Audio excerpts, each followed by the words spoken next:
So'zni qarang.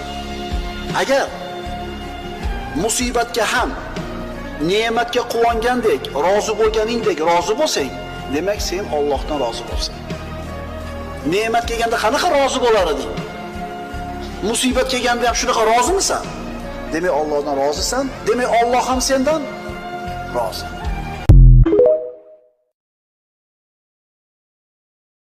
Agar uni yaxshi ko'rib qolsam, men uning eshitadigan qulog'i bo'laman. Qulog'ingizga faqat Allohni rozi qiladigan narsa kirganda rozi bo'lasiz. Allohni norozi qiladigan narsa qulog'ingizga kirsa, bundan norozi bo'lasiz. O'lchovingiz bor endi.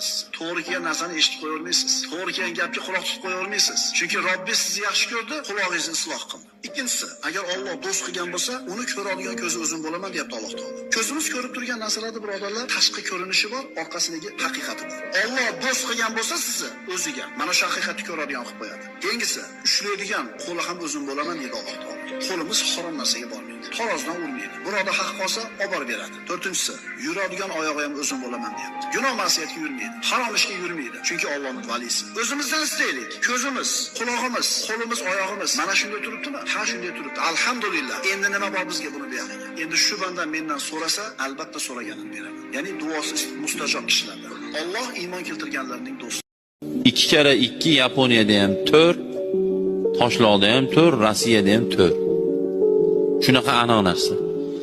Yaxshi odam Shimoliy muz ekanda bo'lsa ham millatini farqi yo'q, jannatga kiradi. Yomon odam Ka'bani oldida yashab arab bo'lsa ham do'zaxga kiraveradi.